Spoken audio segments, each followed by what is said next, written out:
প্রিয় কলিজার টুকরা পাবনাবাসী, দিলের কান লাগান। ইসলামিক মাইন্ডের আমি আপনাদেরকে একটা মেসেজ দিয়ে দিয়েছি যে কোরআনের মাহফিলে বসলে কোনো লস। 2 নাম্বার কথা হলো, পৃথিবীতে যত আল্লাহ পাক নিয়ামত দিয়েছেন, সবচাইতে বড় নিয়ামতের নাম হচ্ছে মা আর বাবা।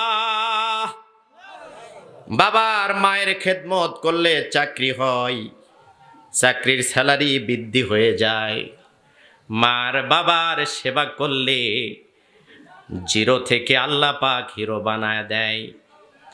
মায়ের সেবা করলে আল্লাহ পাক ডাক, নাম, যশ, খ্যাতি, ইজ্জত বৃদ্ধি করে দেয়। এজন্য আমি মায়ের 3টা টপিক নিয়ে আপনাদের সামনে কথা বলবো। দিলের কানটা লাগান।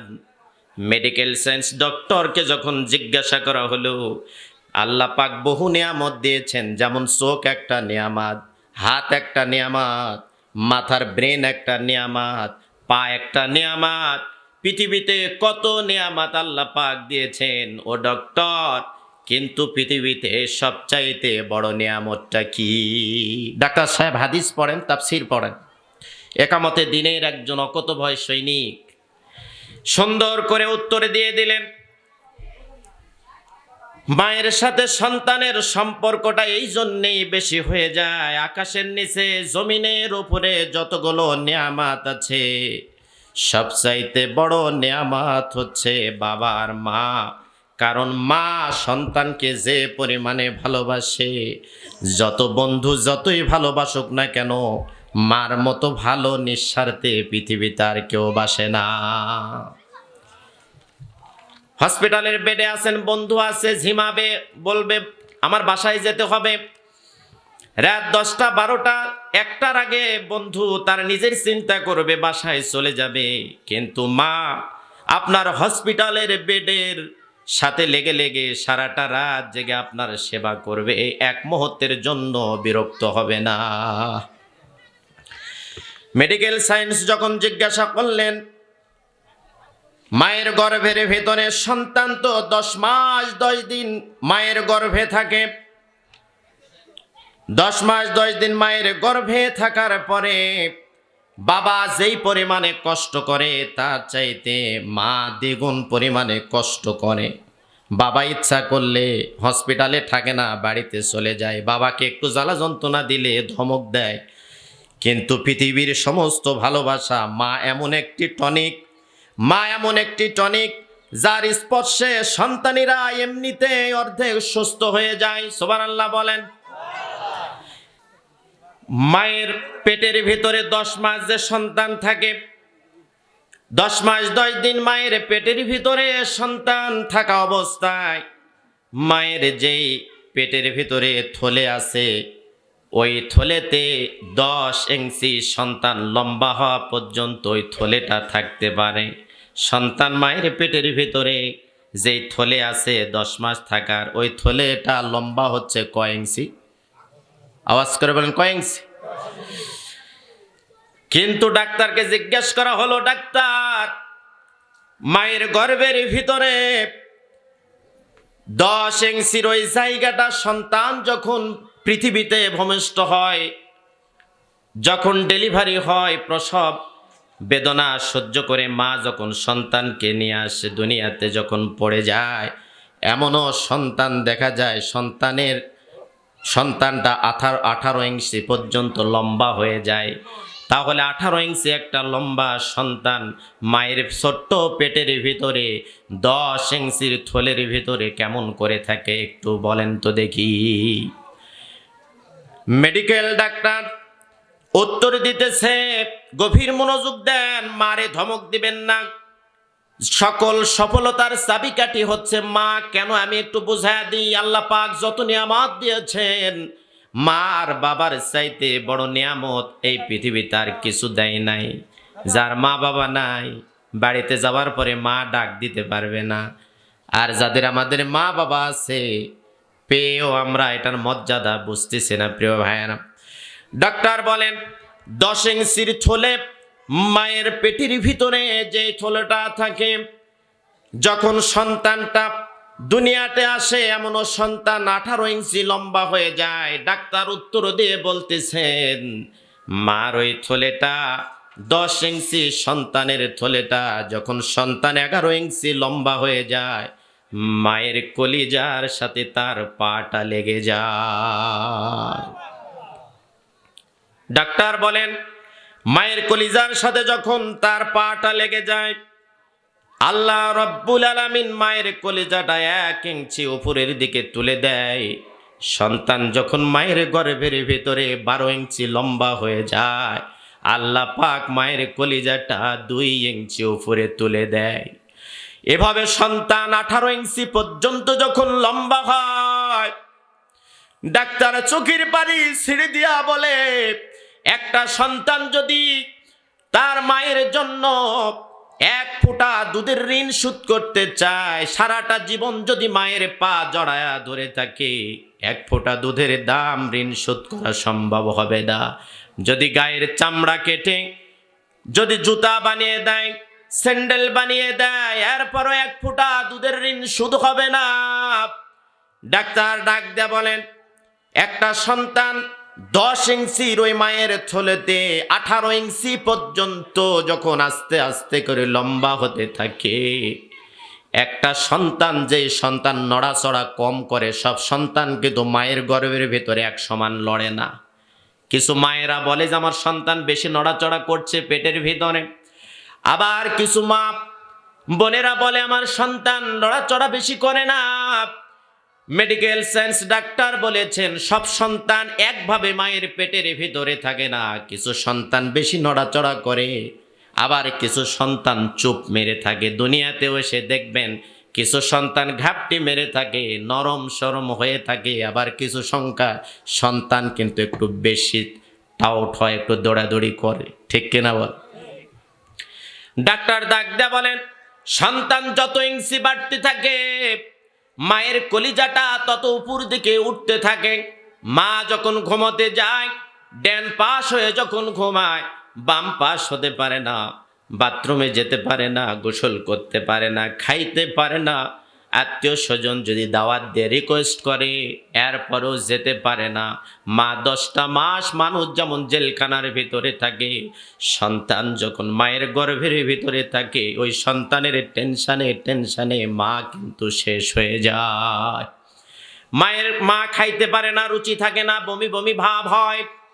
ডাক্তার ডাক দিয়ে বলেন, তাহলে 10 ইঞ্চির একটা থলেতে আল্লাহ পাক 18 ইঞ্চির একটা সন্তান কলিজাটা আস্তে আস্তে উপরের দিকে নিয়ে গিয়া, যে সন্তানকে তিলে তিলে 10 মাস 10 দিন মায়ের গর্ভের ভিতরে রাখলেন, একটা কম নড়াচড়া করা সন্তানও একটা মায়ের পেটে থাকা অবস্থায় 4500 বার মায়ের কলিজায় লাথি মারে।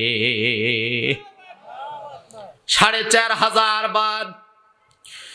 ও পাবনার মুসলমান, এমনি পৃথিবীতে আসেন নাই আব্দুর রহমান, আব্দুল মালেক, আব্দুল খালেক, এমনি 30 বছরের যুবক হয়ে যাও না, এমনি কলেজ ইউনিভার্সিটিতে যাইতে পারো না, এমনি হাঁটা শিখো না, টাও টাও করে কান্না করা ছাড়া তোমার মুখে কোনো ভাষা ছিল না। মা স্কুলের বারান্দা পর্যন্ত পৌঁছে দিয়েছে। তুমি যখন কলেজে যাও, তুমি যখন অন্য অন্য জেলাতে যাও, মায়ের দৃষ্টি যত দূর পর্যন্ত যায়, ততক্ষণ পর্যন্ত মা না খেয়ে সন্তানকে বিদায় দিয়ে দাঁড়িয়ে থাকে। পৃথিবীতে যতগুলো নিয়ামত আছে, এই জন্য মা বাবা সবচাইতে বড় নিয়ামত। অভাবে আছে, মায়ের পা জড়িয়ে ধরেন। কষ্টে আছেন, রোগ আর বিপদ বাড়ি থেকে যাচ্ছে না, কোনো আলেমের কাছে যাবার আগে আগে মায়ের হাতটা জড়ায় ধরে। আকাশের নিচে জমিনের উপরে যত সমস্যা আছে আল্লাহ পাক মিটিয়ে দিবে। প্রিয় কলিজার টুকরা ভাইয়েরা, ডানে বামে যাওয়ার সুযোগ নাই, দিলের কানটা লাগান। তাহলে 10 ইঞ্চির একটা ছোট্ট থলের ভিতরে, মায়ের পেটের ভিতরে 18 ইঞ্চি পর্যন্ত সন্তানকে লালন পালন করলেন মা। 4500 বার মায়ের কলিজা পর্যন্ত আঘাত করেছেন। সন্তান যত বড় হতে থাকে, মায়ের কলিজা বরাবর কিন্তু তার পা সেট হয়ে যায়। ডাক্তার ডাক দিয়া বলেন, শুধু ৪,৫০০ বার মায়ের কলিজায় লাথি মারে না, ওই ৪,৫০০ লাথির ভিতরে বড় বড় ৩টা লাথি আছে। আল্লাহু আকবার। ৪,৫০০ বার মায়ের কলিজায় টাচ করেছেন, হাত দিয়ে না পা দিয়ে? আওয়াজ করে বলেন কি দিয়ে? কারে ধমক দেন, ঝাঁকি দেন, গদ্দান উঁচু করে কথা বলেন?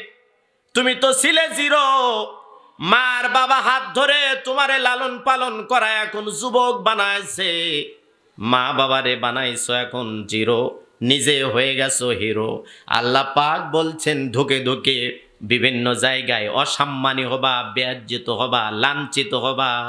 আর মায়ের পা যতদিন ধরবা, বাবারে যতদিন শ্রদ্ধা করবা, আকাশের নিচে জমিনের উপরে সবচাইতে বেশি মর্যাদাবান হবা।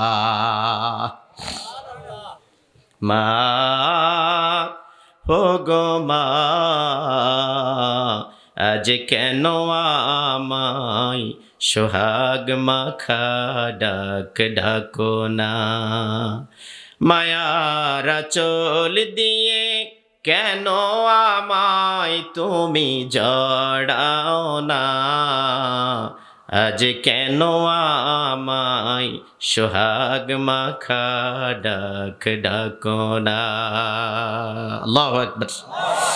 প্রিয় ভাইয়েরা, তাহলে বড় বড় ৩টা লাথি মারে সন্তান মায়ের কলিজায়। ৪,৫০০ ভিতরে ৩টা বড় লাথি যখন মারে, প্রথম লাথি যখন মারে, মায়ের যে ৫২টা পর্দা থাকে, ওই প্রথম লাথিতে মায়ের ৫২টা পর্দা ফেটে যায়। ওই সময়টা মা পানির জন্যে জুড়ে মা আর বাবা বলে চিৎকার দিতে থাকে। ডক্টরেরা নিষেধ করে না, এই সময় কোনো মাকে পানি দেওয়া যাবে না, কারণ মা এত পিপাসিত অবস্থায় থাকে।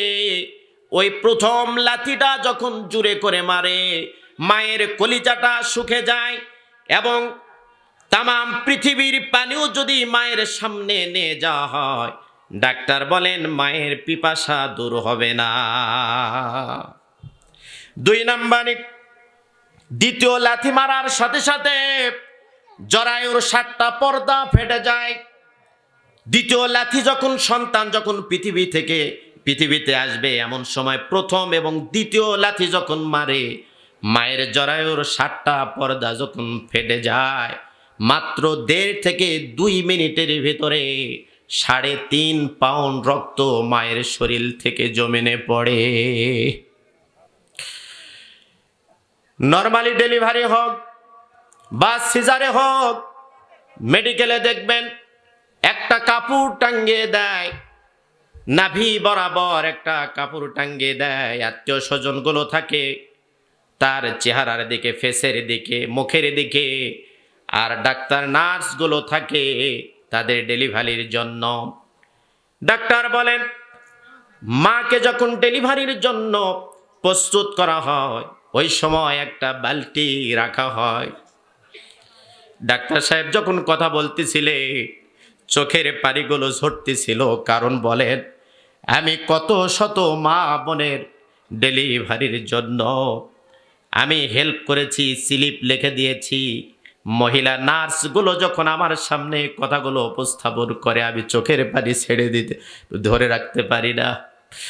একটা গাবলা বা একটা বাটি বা একটা বালতি সেখানে রাখা হয়। ডাক্তার বলে যখন দ্বিতীয় লাথি সন্তান যখন মারে মায়ের কলিজা বরাবর, ১.৫ থেকে ২ মিনিটের ভিতরে ৩ পাউন্ড রক্ত মায়ের শরীর থেকে জমিনে পড়ে, আর পড়ার সাথে সাথে মা অজ্ঞান হয়ে যায়।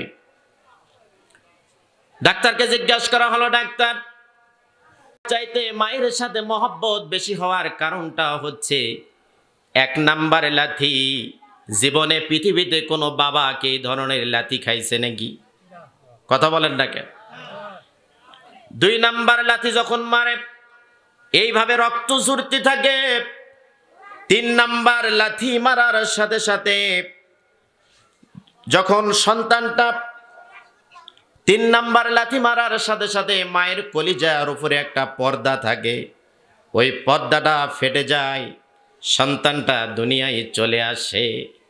আসার সাথে সাথে ডক্টরকে জিজ্ঞাসা করা হলো, এত কষ্ট দেওয়ার পরেও ওই মায়ের প্রতি, মা কেন সন্তানের প্রতি রাগ হয় না?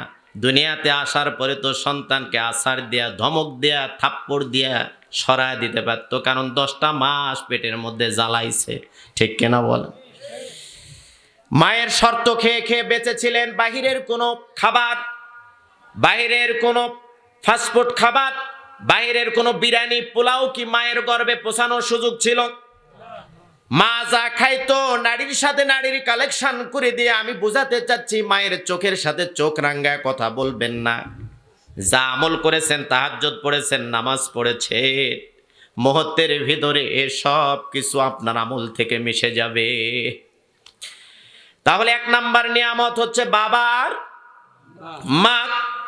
3 নাম্বার লাথি দিয়া কলিজার উপরের পর্দাটা ফেটে যখন সন্তান পৃথিবীতে চলে আসে, সন্তানকে পরিষ্কার করিয়ে দেওয়ার পরে ওই যে মায়ের কলিজায় 3য় লাথি মারার সাথে সাথে একটা ফাটল ধরে, একটা ক্ষত জায়গা তৈরি হয়ে যায়। ওই দাগ মৃত্যু পর্যন্ত মায়ের কলিজা থেকে আর মিশে যায় না। ডাক্তার সাহেবকে জিজ্ঞাসা করা হলো, এই যে ক্ষত জায়গা, এই যে ঘা হয়ে থাকলো, ফেটে যে থাকলো মায়ের কলিজা, ডাক্তার উত্তর দেয়, সন্তান যখন প্রবাসে যায়, সন্তান যখন পড়াশোনা করতে যায়, তখন মায়ের চোখ দিয়ে পানি পড়তে থাকে। সন্তান যত বেশি দূরে যায়, কলিজার ফাটলটা তত বৃদ্ধি হতে থাকে।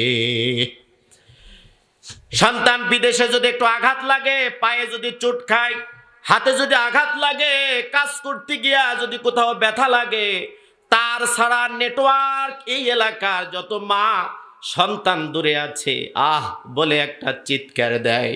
যদি জিজ্ঞাসা করা হয়, মা কি হয়েছে, আপনি আহ করে উঠলেন কেন? ফোন করে দেখা যায় সন্তানের হাত ভেঙে গেছে, পায়ে আঘাত লেগেছে, মাথায় আঘাত লেগেছে, তার বিহীন সেকেন্ডের মাথায় ওই সন্তানের আঘাত প্রাপ্ত জিনিসটা, আঘাতটা এসে মায়ের কলিজার ওই ক্ষত জায়গা, ফাটল জায়গাতে আঘাত করে। প্রিয় কলিজার টুকরা পাবনাবাসী, কোন মায়ের সাথে বেয়াদবি করেন, কোন মায়ের সাথে ধমক দেয়া কথা বলেন? আবু হুরায়রার কথা শুনেছেন, দৌড় দিয়ে নবীজির কাছে এসে বলছেন, ইয়া রাসূলুল্লাহ, আমার মা তো মুশরিকা, আমার মা তো মুশরিকা, আমি বাড়িতে গেলেই প্রহার করে, কষ্ট দেয়, গালিগালাজ করে, সারাদিন কার পিছে ঘোরো, কার পিছে থাকো, যার পিছে ঘোরো তার কাছে গিয়ে তুমি খানা পিনা খাও। মায়ের হেদায়েত কেমনে হয়? নবী করিম সাল্লাল্লাহু আলাইহি সাল্লাম বললেন, আবু হুরায়রা, তুমি কি মায়ের জন্য আমার কাছে বিচার নিয়ে এসেছ? এই এখতিয়ারের যোগ্যতা আল্লাহ পাক আমারে দেয় নাই। আমি শত শত হাজার হাজার মানুষের বিচার করতে পারি, কিন্তু জনম দুঃখিনীর মায়ের বিচার করার যোগ্যতার অ্যাবিলিটি, ক্ষমতা আল্লাহ পাক আমারে দেয় নাই। আবু হুরায়রা বললেন, ইয়া রাসূলুল্লাহ, ইয়া হাবিবাল্লাহ, আমি মায়ের বিচার নিয়ে আপনার কাছে আসি নাই, শুধু আপনি একটু আপনার মুখ দিয়া আমার মায়ের হেদায়েতের জন্য দোয়া করে দেন, আমার মায়ের হেদায়েত যাতে হয়ে যায় একটু দোয়া করে দেন। বিশ্বনবী বললেন, আমি দোয়া করে দিলাম, আল্লাহ পাক যেন তোমার মাকে ইসলামের জন্য কবুল করে নেন। আবু হুরায়রার মায়ের জন্য দোয়া করার শুরু করলেন নবীজি। দোয়া শুরু হয়ে গেছে। আবু হুরায়রা চিন্তা করলেন, আমি একটু বাড়ির দিকে যাই, নবীজির দোয়াটা আগে পৌঁছে যায় না আমি দৌড় দিয়ে আগে পৌঁছে যেতে পারি। নবীজি দোয়া করলেন, আবু হুরায়রা দৌড় শুরু করলেন। পিছন থেকে সাহাবায়ে কেরাম আবু হুরায়রার জামা টেনে ধরলেন। আবু হুরায়রা, কেন দৌড়াও? এত নম্র বিনয়ী, এত নম্র বিনয়ী, এত ধৈর্যশীল সাহাবী, জুড়ে কোনোদিন দৌড় দাও নাই, আজকে দৌড়াও কেন? আবু হুরায়রা বলেন, নবীজি আমার মার জন্য দোয়া করে দিয়েছে, যে মা আমারে গালিগালাজ করতো, অন্যায় বলতো, আমারে ধমক দিত, খাইতে দিত না, মার জন্য দোয়া করেছে, দেখি নবীজি দোয়া করেছে, আগে যেতে পারে না, আমি আগে দৌড়ায় মায়ের কাছে পৌঁছাতে পারি। বাড়িতে গিয়ে দরজায় নক করলেন, গোসল করে মায়ের চুল সেই পর্যন্ত ভিজা, ভেতর থেকে কর্কশ ভাষায় কোনো আওয়াজ নাই, নম্র আর ভদ্র কণ্ঠে বিনয়ের সাথে আওয়াজ আসছে, আবু হুরাইরা তুমি বাড়িতে এসেছো বাবা। মায়ে দোয়া করলে রিজিক বৃদ্ধি হয়, চাকরি হয়, শান্তি হয়।